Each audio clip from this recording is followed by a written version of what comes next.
Hello, friends. Welcome back to the Comfy Org stream.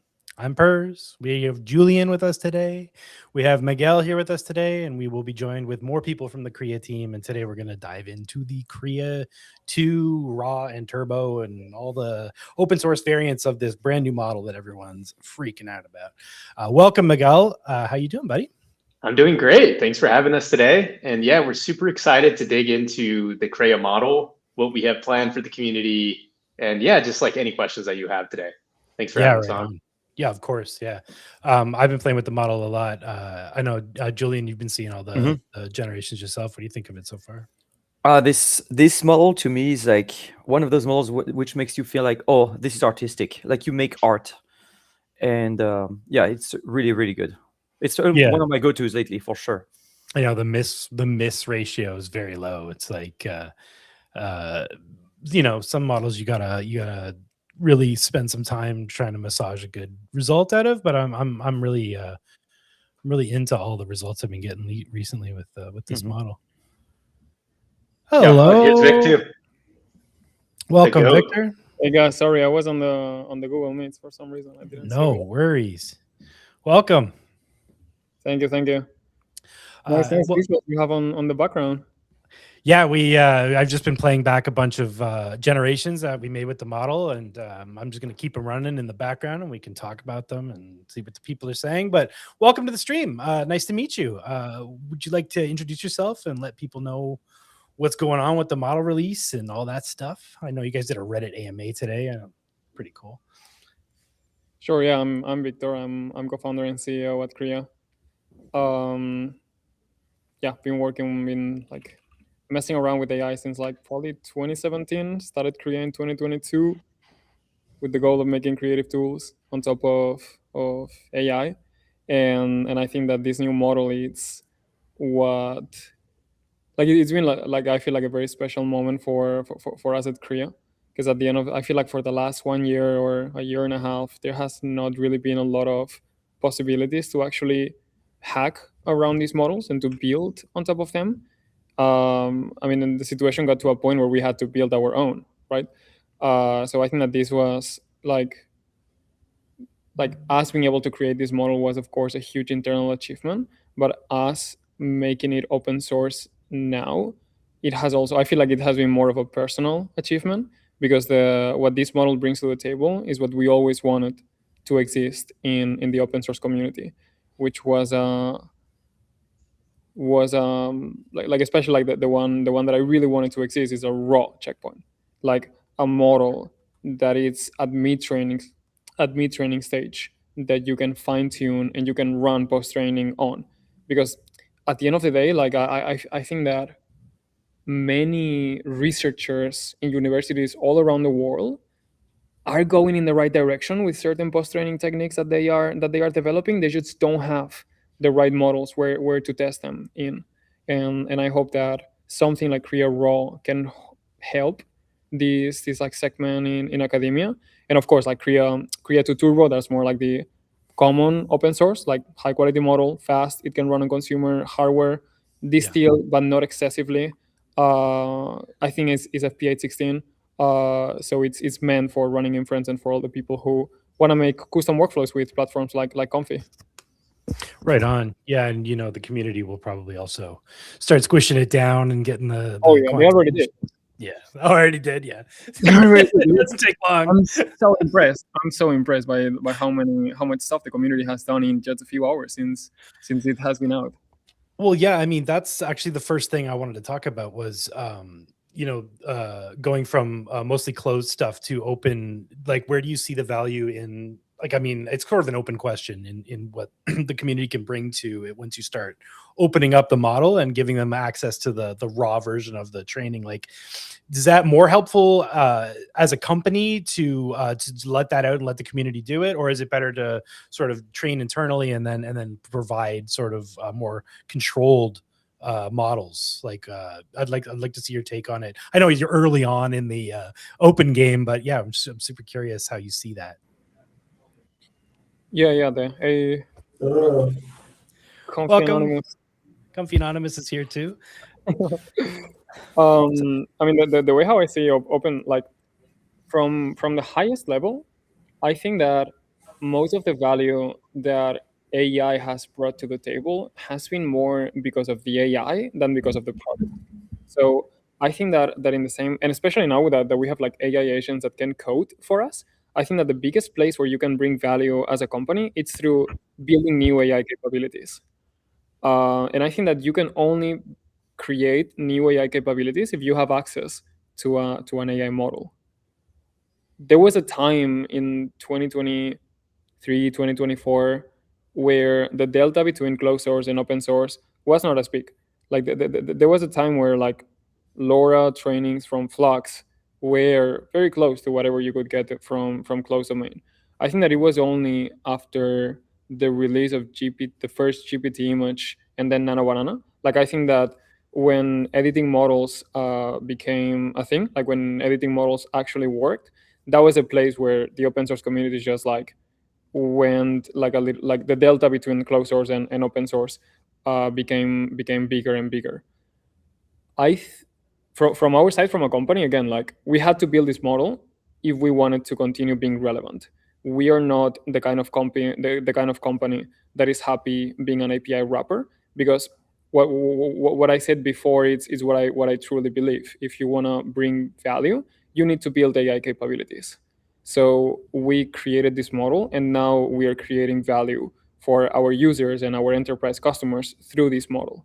And when it comes to open source, I think that there's so many things that you can do with these models. There's so many things. I think that from a personal perspective, I don't think it's fair that only closed companies have access to this technology and can produce value. Like if you think about it in a very like high level way about like the potential value that this thing that we created can bring into the world versus the one that we can bring through Krea, there's like it's just like a small portion of it, the ones that we can do, and the one that is even relevant for Krea, because there's thousands of use cases that you can use this model for, thousands of use cases that we will never have the time or resources to work on. So I think that from it's almost like I don't know if ethical or more like personal, but I really want this to exist in the open community. I want people creating value for the world with this thing that we created. And if we can, like, this is still like an open question, but like let's see how the business works. We made a license. If you are a company, I mean, and we also made the license in a way that it doesn't try to fuck with small companies. Like Right. essentially small companies can use Krea 2 for whatever they want. I mean, within a certain like use policy, like you cannot do like every kind of imagery, but Mhm. within like this policy, you can use this model commercially. You can put this model in your web, and you can make your little application. It's only when you're a company that it's making more than 1 million in annual revenue that you need to purchase a license. And Right. hopefully, like this makes it so like if there's good business for us to be made out of this, our investors are going to be very happy, and we're going to have like all the green lights in order to make Krea 3 open source as well. Right. But even if that doesn't happen, I'm also personally very happy that we brought this to the world. No, it's important for builders to have really good building blocks. Yeah. Like, yeah, and it's always interesting to see what like apps and simplistic things people spin up that you just way outside of the realm of like what we even thought was possible with these tools. It's amazing. I just wanted to talk now about a little bit about with Comfy. How's been your experience with this model? Do you like it? Have you played with it enough, or to have an opinion, or you've just been integrating it and running to the next model? Well, I have, yeah, I've tried it a bit. My experience is that the turbo version is a turbo version. It's like it does do a bit of styles. I haven't like tried it too much, but it seems to be good for a turbo model, except sometimes it doesn't quite listen to the prompts. But I think maybe that's inherent just being a turbo model. And what I find interesting is the raw model actually seems to be a real raw model, which is not something we've seen in like most model companies don't release like true raw models. They try to fine tune like for some reason like can you can you expand on that a bit for the audience? So like what you mean by a raw model versus what the normal companies do? Usually like we've seen with because the problem with the turbo models is they're a bit more difficult to train.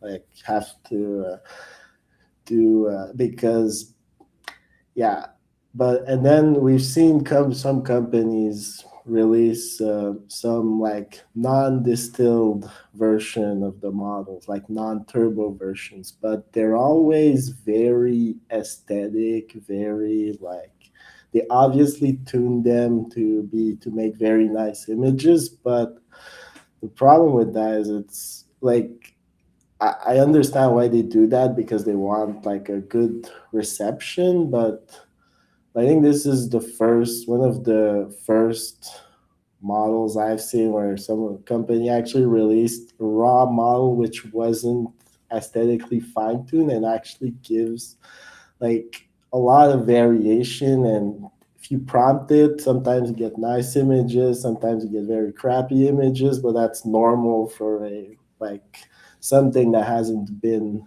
like fine-tuned with the aesthetic data set. How much VRAM does it take to infer on the raw model? Like at least that's what it feels like to me. So yeah, I don't know if you guys want to talk about it a bit. Yeah, we'd love to hear your perspective on that, Vic.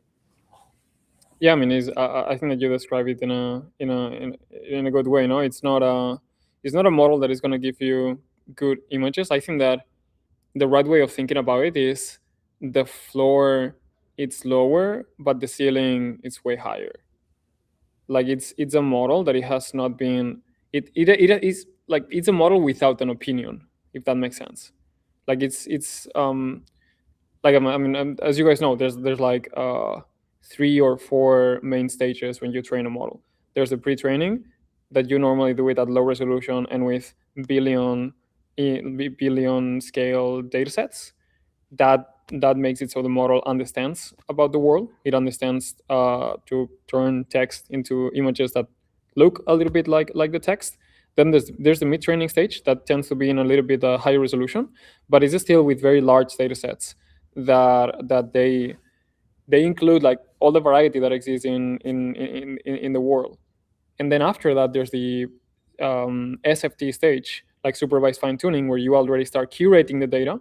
And that curation part, that's what brings an opinion to the model. That's what makes it so when you ask for an illustration to the model, doesn't give you something that it's average or like the actual average illustration that would exist in this billion scale data set. It would give you something that you have decided to like tell the model to produce through this curation that starts at the SFT stage and finishes at the post-training stage. There is a combination between preference optimization techniques and reinforcement learning. And the problem, like as Comfy was mentioning, the problem that we've had for anyone who's interested in innovating on SFT techniques or post-training techniques, new reinforcement learning, new preference optimization hacks, which, by the way, it's one of the most exciting places to work with when you're in academia, because it doesn't require a ton of data or it doesn't require a ton of compute. Like you can get like, I don't know if one H100 would be enough, but definitely like you can get like a node of H100s with not that much data that you can actually even like create it yourself if you're scrappy enough, and you can innovate. Like you can like really like make new post-training techniques with by yourself without a lot of compute and without a lot of data. The problem is that for those techniques to work, you cannot start with a model that has already been post-trained, because once the model is post-trained, it forgets so many things. It forgets this variety that existed at the mid-training stage. So that's why we believe that it was so important to bring something like this, because this rawness, it's what makes it so the amount of knowledge that still exists into the model is very big. And at the end of the day, post-training, it's kind of like carving within this knowledge that exists at mid-training until you take it to the places where you want to take it through post-training. So we expect people to hopefully make, like new techniques for post-training, and also to create like new versions of Krea 2 that may be even better than ours. Who knows? Like we would be excited to see. Oh, that's amazing. Yeah, like another thing I've noticed about the model, a lot of models get kind of smeary when you get close, because color banding, bit of blotchiness sort of in the details. With this model, there's even, I would say, even a grain sometimes to some of the images that looks very, very clean, very, very like high frequency detail. I'm just curious, was that in the training data? Is that a result of the specific type of training you did with this, or do you think that's just like sheer curation and like it just the good stuff made it through on that final stage there? Those kinds of imagery, I think that they have been like, they work well for these kind of images because we intentionally created data sets for these to happen. Like if you, and these are, maybe we overcorrected actually. Like I think that maybe this turbo model is like sharper than some of the other ones that we released, like Krea 2 medium or Krea 2 large. But I think that we even like overcorrected a little bit, and we made models that they are good at generating images in the places where the other big models are bad. Like I think that right now, if you want to use Nano Banana or you want to use GPT-2, and you want to create an image with high saturation, you don't care about like the composition always being on the same place, and you want something that looks extra sharp. At the end of the day, like that's what an average person would like, rather than an image that looks grainy and that looks blurry, no? And Yeah. And we were like very intentional about like making a model that, sure, like it can do something sharp, it can do something that looks like an actual photography, but it should also be able to do a blurry image. It should be able to create images that look bad, because sometimes these images that look bad are the ones that are the most interesting from a creative perspective. And 100%. we're building creative tools. Like this is almost like if you like if you try to give a painter like a bunch of colors, and you only let it paint with like 3 or 4 colors, and that's like everything that they can do. I think that the way that we should be thinking about the models that we are releasing are models that maybe like takes a little bit more of complexity or a little bit more of work on the prompting and the inputs, but you have way more colors to play with. You have way more styles that you can access. Like the aesthetic diversity is way wider than most of the other models in the closed source, and also of course on the open source space. Yeah, and another pro tip for creators using this model, it is probably the best model available right now for making start frames for making videos. They already look like movie scenes and stuff. So if you're struggling to get a good vibe for your videos, I highly recommend this model as a starting point to get like some storyboards, get some first frame, middle frame, last frame things going on, because you can really even if you use the same prompt 3 ways, you end up with 3 images that are in the same world and they look aesthetically pleasing. So yeah, just from what I've noticed, it's a really great model for kicking off generations and stuff like that if you're looking for inspiration. Say that. So someone in the audience asked, they were wondering if we're going to see an open weight version of Krea 2. They'd like something closer to anima with native editing capabilities for manga creation. Any interest in doing an anime model or like an illustrative model outside of this one?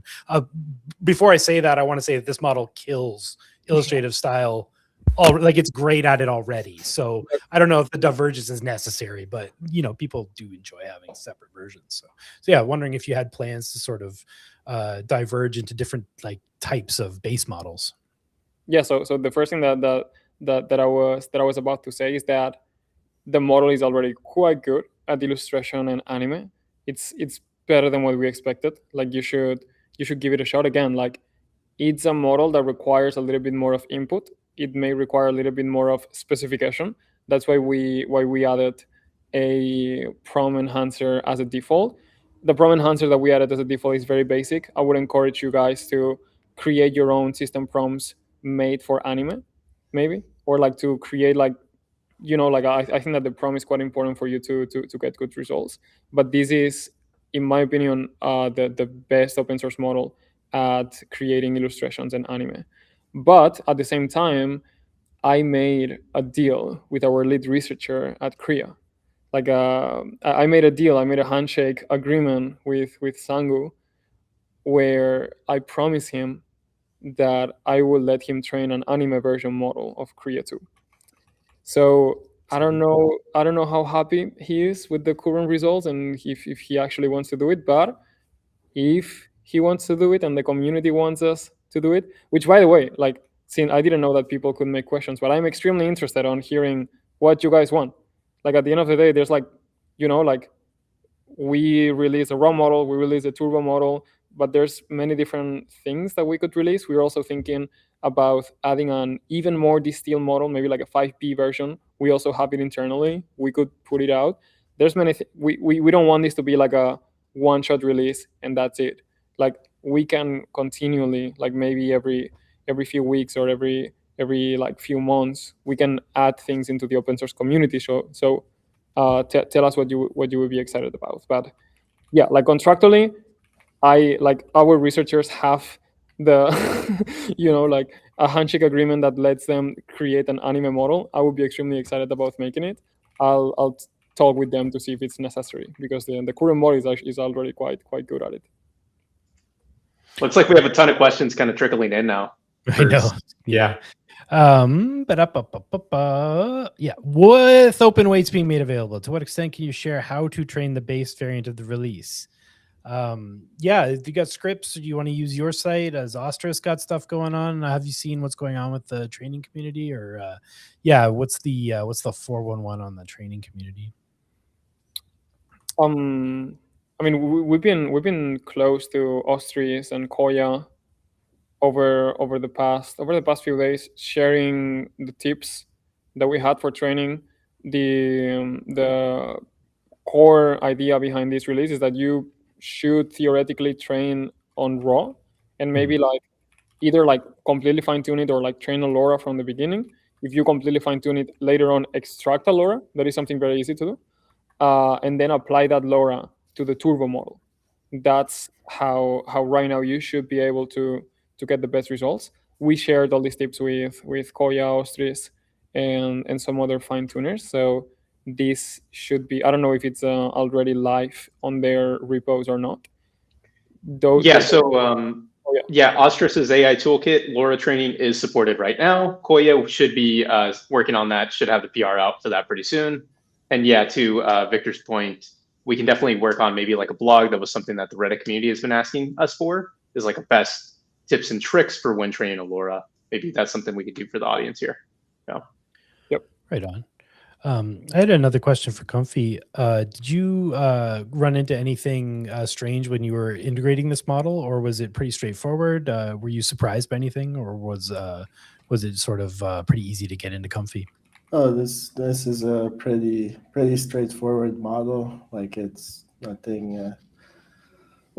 Nothing we haven't really seen before. There's usually what's difficult to implement is when models add like strange inputs or strange things. This is much a standard, like just standard. You give a text, you have the text encoder, the diffusion model, the VAE. It's a pretty standard model. Well, I hope we see some less standard modifications of this model in the future.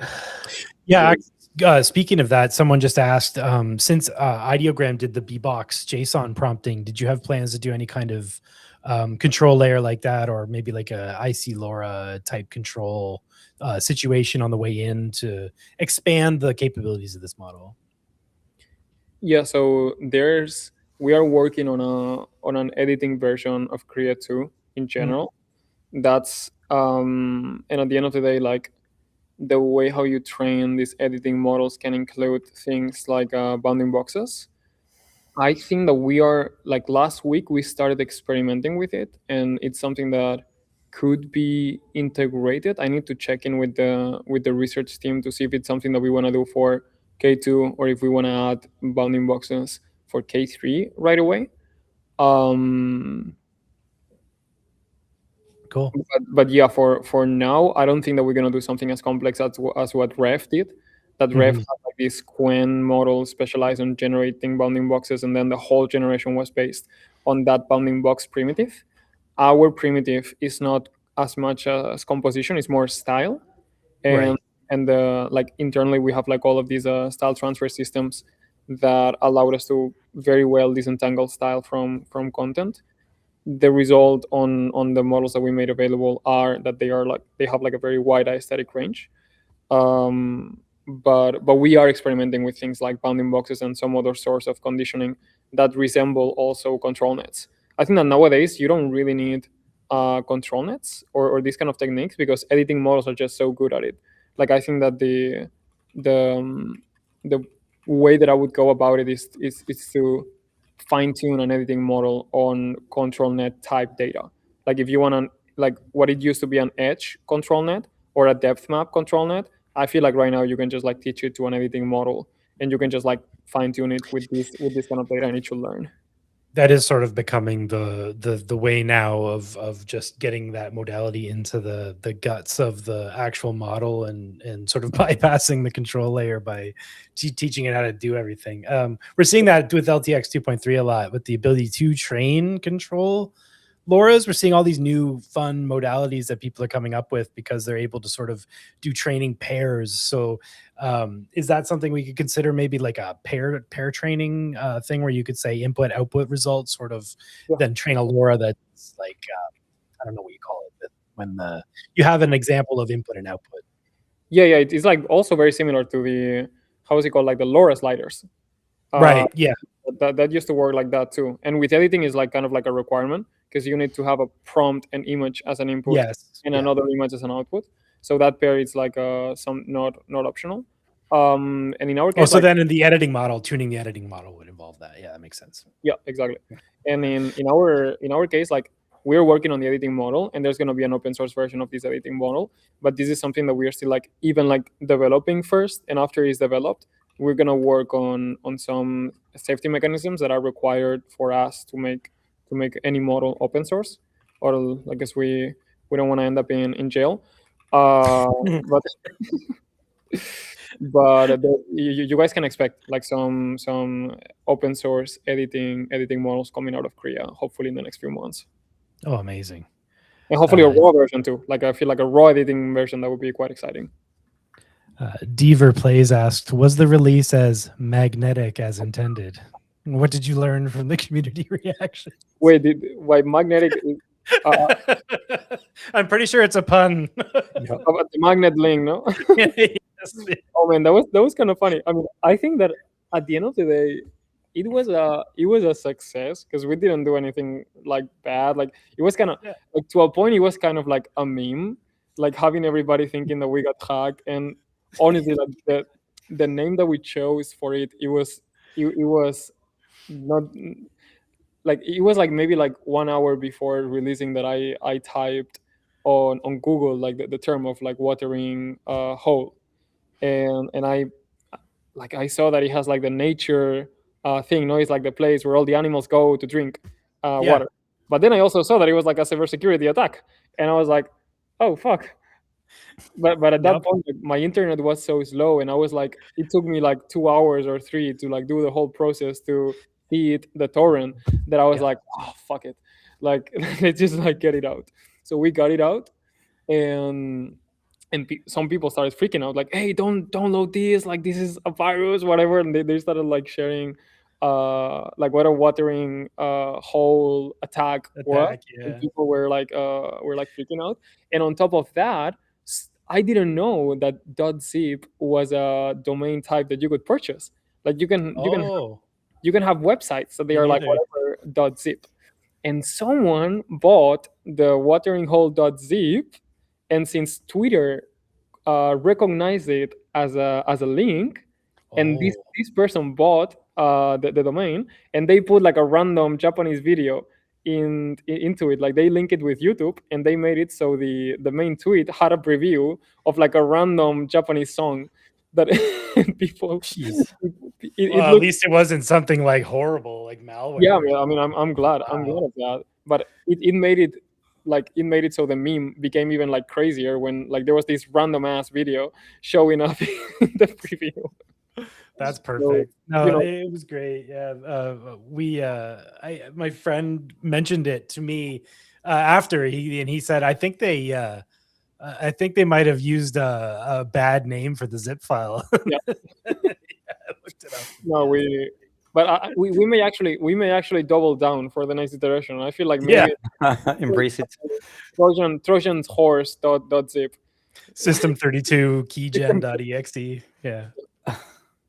Yeah, it was interesting too, because some of the brave people did adopt it, and then I feel that they were like good stewards of it when we came to the official like model announcement for K2, right? Because they had like the quantized versions already out. We had like some people that were kind of like power users of the open source model, so in a way, like fortune favored the bold, and you know the people that did download the model, like they were able to help out. Yeah. Yeah. So it was Yeah, funny. they weren't Yeah. scared of Bitcoin miner. They're good to go. Embrace it. Yeah. Hey, all publicity is good publicity at the end of the day, right? Yeah, exactly. I'm not even going to try to pronounce that name. Someone from the chat asked, are there any plans to move from VAE-based latent generation to a pixel space architecture popular with like High Dream to improve fine details and text rendering? Yes, so we are already working on the next architecture for Krea 3. It's going to be a complete different architecture, and most likely it's going to be pixel space. Very cool. Yeah, it's cleaner. Remove the VA. Yeah, if No, I that's could great. comment, like High Dream, it's not very good at fine detail because it's like at least when I tried it, and so there are ways of doing pixel space which are much better at fine detail than like what High Dream did. It's not because you're pixel space then you're necessarily going to have fine detail. Oh, I see. Yeah. So it's not just like a quick fix. Yeah, I mean, you at least don't have compression, so the possibilities for you to create high, like to create like fine detail are as high as they get. Like you get to the actual pixel level, but that doesn't mean that it's gonna have like good that doesn't mean that it's gonna have like this sharpness. Like you also need to train it properly. So Yeah. yeah, I don't know if that was the issue that happened with High Dream. We have the fun question now. How much compute? Oh man, a lot of compute, a lot of the question here is how many tears, blood, and sweat it took. Like forget about the compute. How many human hours? That was the easy part. Like no, I mean it didn't take that much compute. Like we trained it on a cluster of a little bit over 1,000 H100s. And it was like for today's standards, it's not even that big. For the next one, we need to change the we're gonna swap to Blackwell's probably, and we're gonna need some more compute to scale it up. But it didn't take like a massive big cluster to train it. Like I think that at the end of the day, it's gonna take you longer to train. Like at the end of the day, like one of the core things when you train these models is how can you optimize iteration cycles. Like the faster that you can iterate, the better, and the more experiments that you're going to be able to make, and the better results that you're going to be able to get to. That's what better GPUs can get you to. But at the end of the day, you know, there's gradient checkpointing, there's like many different techniques that you can use in order to train these models, even with limited compute. It's going to take longer for the trainings to finish, but you can still train it. And of course, as you start scaling up, like the number of GPUs that you need to train a model, the engineering challenges grow exponentially. It's crazy. Like the amount of things that you need to train at scale these kinds of models is incredible. So if you're like looking for engineering challenges, like Krea is a place to be right now. we have a lot of those. Oh, that's awesome. As you guys speak, I'm making some right now. It's so fun. Such a fun model. Yeah, it's just quick to wins on the results. Like I mean, I don't know if you guys have been watching the slideshow, but there's like they're all good. There hasn't been a single thing. There's no I didn't cherry pick it at all either. There's no like this is just I grabbed all the images that it made and put them in a slideshow. So when I say, you know, that's pretty rare. I test a lot of models. That's pretty rare. You know, a lot of models you get some good results and then you get some really bad results. And I'm just not getting the really bad results with this model. That alone, I think, is worth exploring for anyone who hasn't tried it yet. So dive in a little bit more. Neko would like to know if you could dive in a little deeper into the model's style transfer capabilities. I think mostly they're maybe talking about the malleability of the raw model and like how you could fine tune it into the styles you want versus sort of image to image. Mm-hmm. Do you find that this model is more malleable in that way than like the other models where you sort of just feed it a style and hope that it kind of gets it with the conditioning? Yeah, I mean the fact that the raw model exists, that gives you like access to all these stylistic places that some other models lose through bad post training. So when it comes to, you know, like we didn't release these open source models with the style transfer adapter that we had internally. That for the first release we wanted to keep that to ourselves, but you can for sure train a LoRa very easily, and there's like ways that you can train these LoRas in extremely efficiently. I'm sure that you guys have already like endpoints and like workflows for doing that, even on consumer hardware. And what you will find, or what you should find, is that when you try to train a LoRa on a specific style with Krea 2 raw, the results that if you do it with the right settings, the results that you should be able to get are much better than the ones that you can get from any other model. I think it's really exciting to be able to train the LoRa's on the raw version and then use them on the distilled version.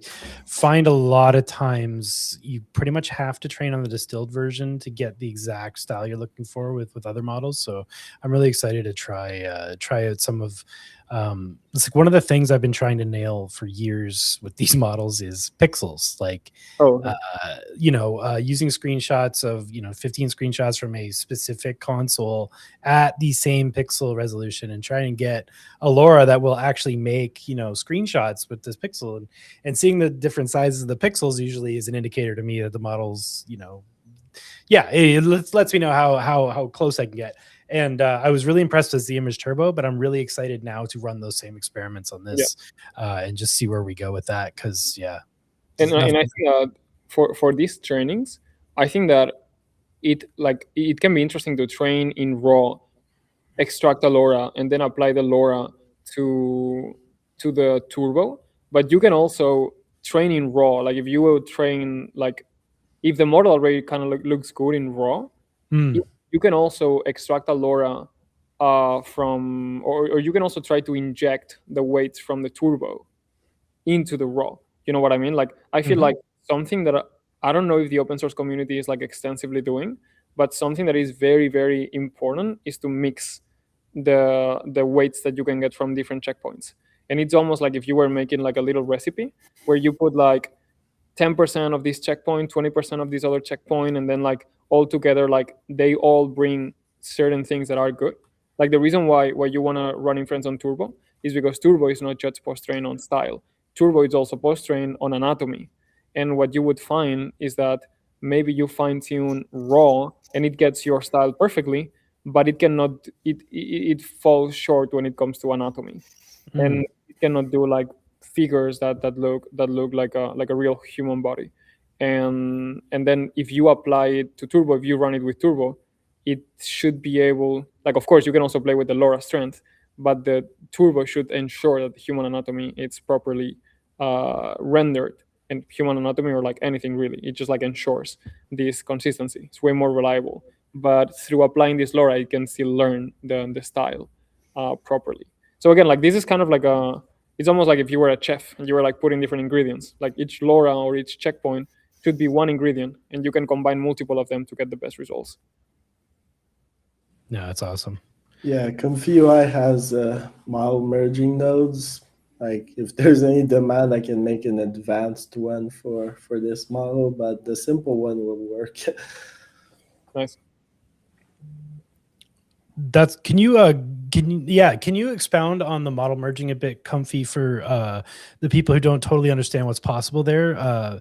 Like, because I know friends that do it. I've never actually done model merging myself, but I would love to hear sort of a boiled down explanation from someone who truly understands what's happening. Yeah, model merging is actually, it's just that basically you have the weights of the model and you just merge them together. So you would do maybe like what happens if I take the raw model and the turbo model and do 50% of each.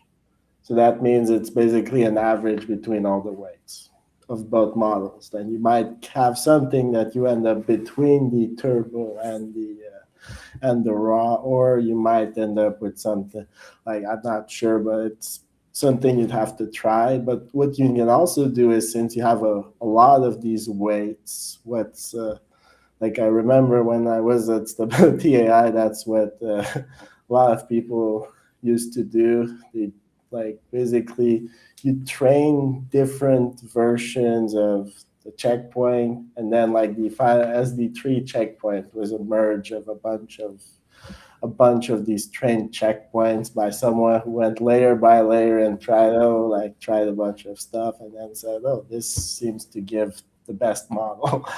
So you can do the same thing with these models. And yeah, I feel like there hasn't been that model merging hasn't been that popular lately, but it's pretty simple to make a node specifically for this model that will just let you merge layer by layer, control the percentage of each layer between each model, and you can just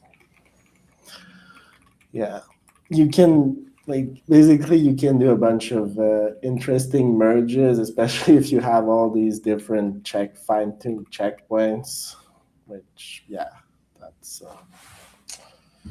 Oh, right on. Oh yeah, Julien, do you want to share some examples you made? Yes, it's cooking right now.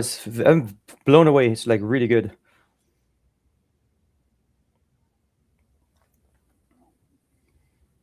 Yeah, look at these.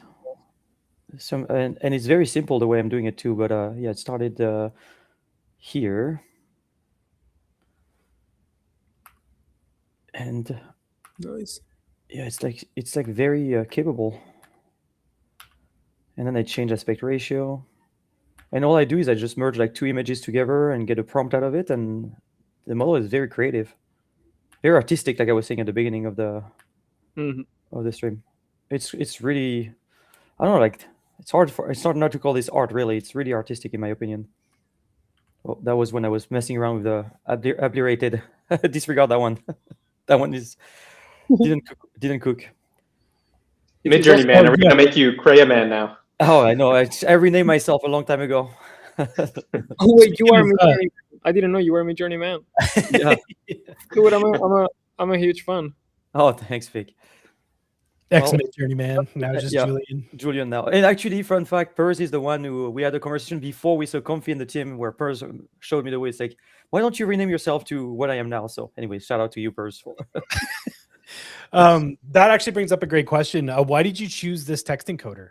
Is there a benefit to the size, to the sort of efficiency of it? Is it because it fits in 24 gigs, that kind of thing?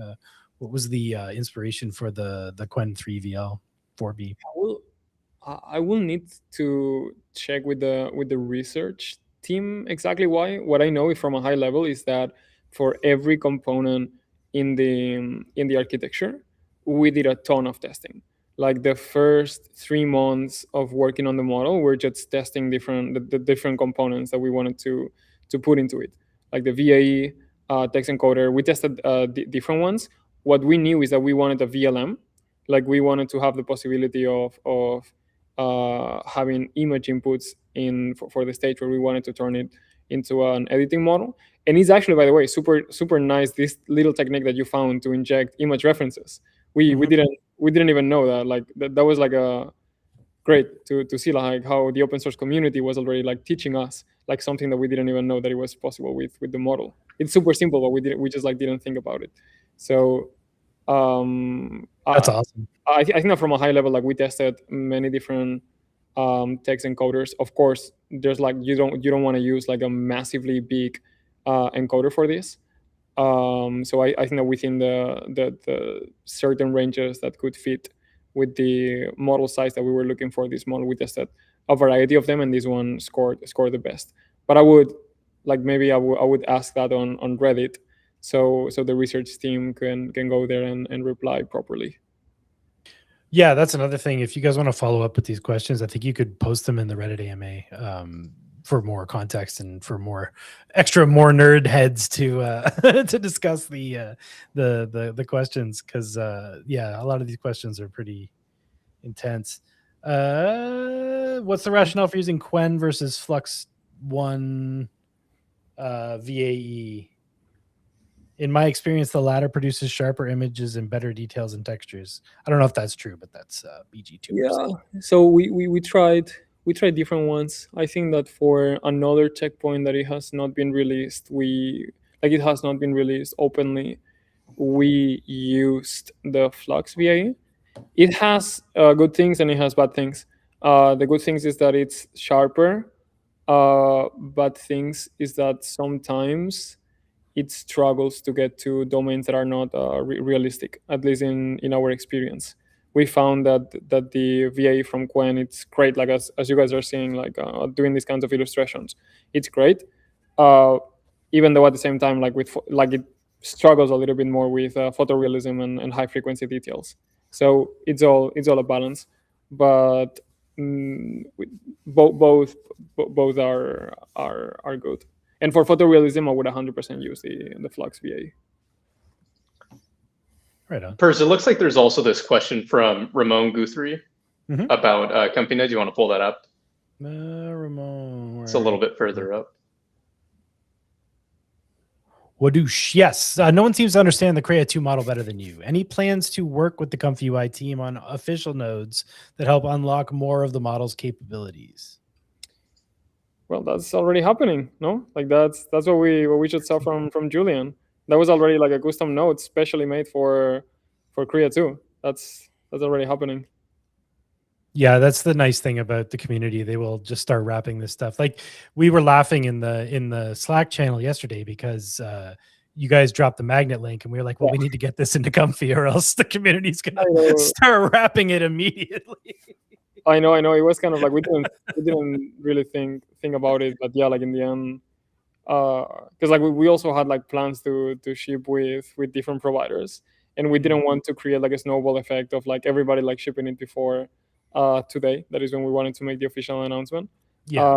But yeah, it was kind of funny. Yeah, I mean, I'm guilty of it myself. I've seen a model and some code appear and be like, oh, I wonder if my agent can wrap that, before someone else can, and it's fun. It's a fun challenge. It's never worked out for me. It's pretty much been just abject failure, but I got really close a couple times. Yeah. Someone says the turbo model works in Comfy, but the raw model does not work. I wonder if they just don't have enough VRAM. That's quite possible. No, I think no, it's because well, you have to explain how it's not working. Right. So, yeah. The typical GitHub if you're getting images that are not as good as the turbo, like that's normal. Right. Yeah. If you're expecting them to be like of a higher quality out of the box, it's not really what the model's for. Yeah, so you're going to want to train your LoRa's on the raw model and then run inference on the turbo model.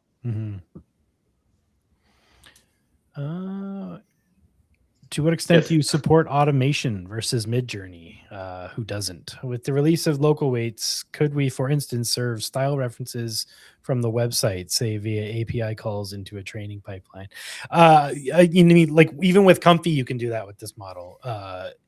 Or through their website. Like that's the nicest part about having an open source model like this is you can build your own pipelines to do anything now. Yeah. And especially with the permissive license, you can start building a company around it. Get to work. There's no more excuses, everybody. Hi from Switzerland. Bonjour. To one of our only Twitch viewers, welcome. Is there an in-painting model or workflow planned? I am new but struggle and have some modifications keeping style. I'd like to have fine control with a wide range of modification, removing stuff and adding things. Is this possible? Probably with the edit model. That's what's coming with the editing model, and hopefully we can make it so regional in painting works well. So it's not just prompt editing, but you can like mix prompts with like regions. That'd be great too. With there's a lot of integrations with Comfy with like SAM3 masking and prompt based masking. It's really great for in painting, not having to do this stuff by hand anymore. It's very nice. What else? Can it do image to image? Of course.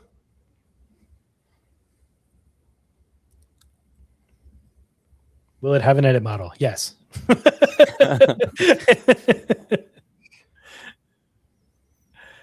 Yeah. Well, I think. Oh, I see. Silver coin is going off. Basic merging has very much died out. Merging happens using a lot of advanced methods such as dare ties and comparative interpolation.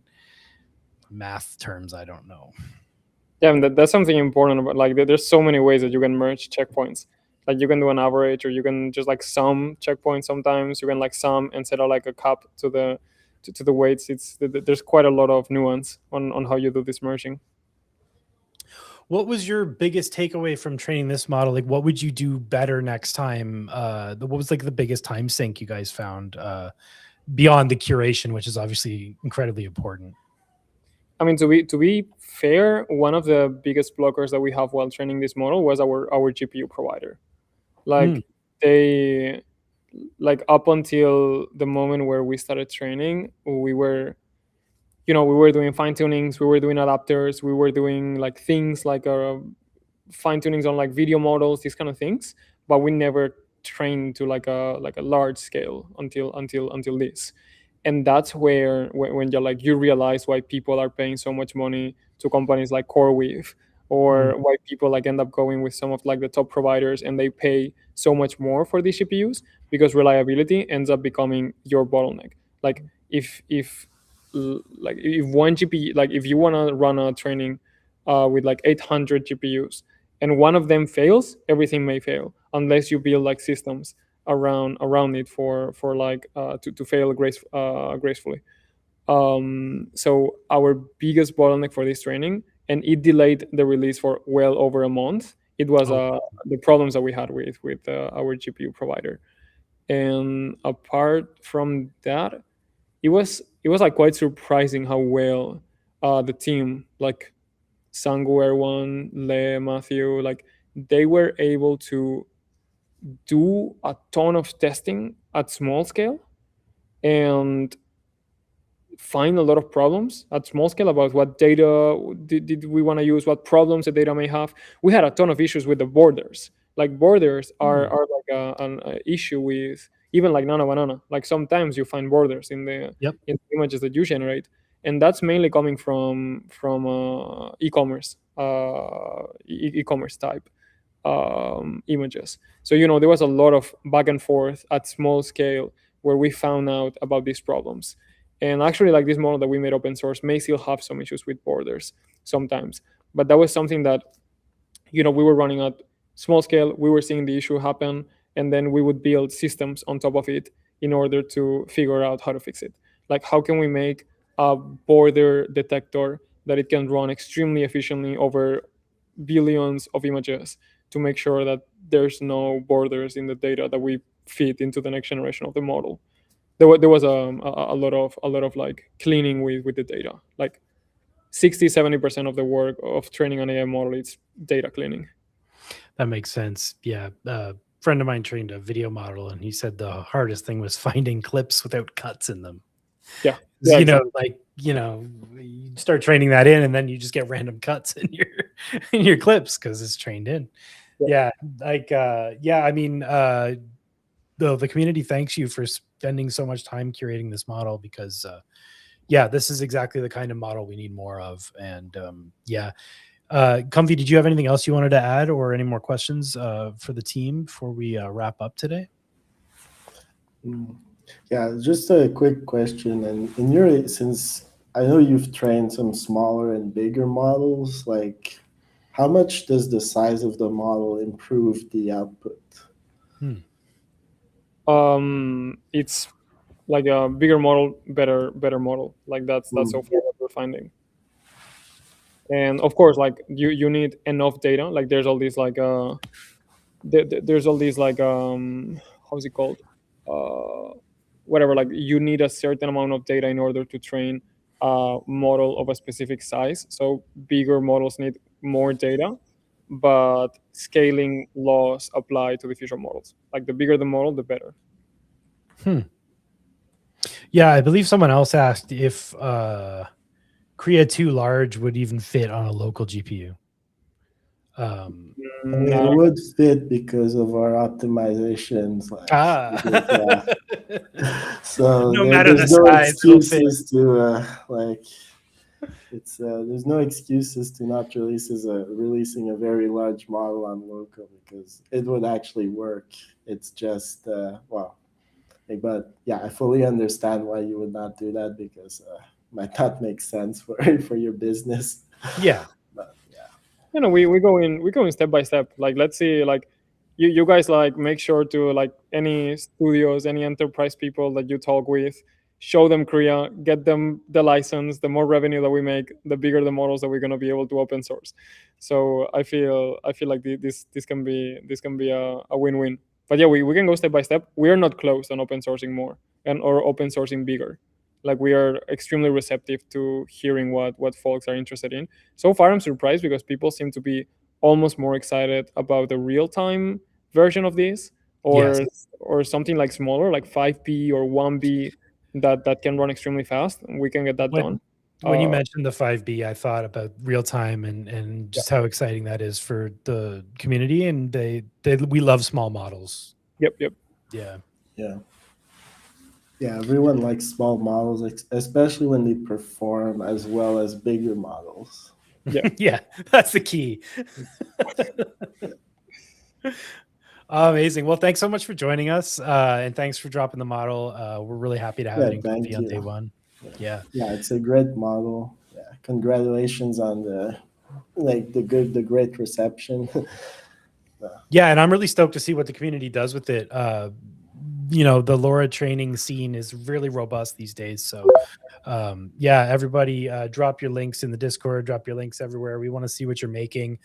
Drop your links in the comments of this video so people in the future can check it out too.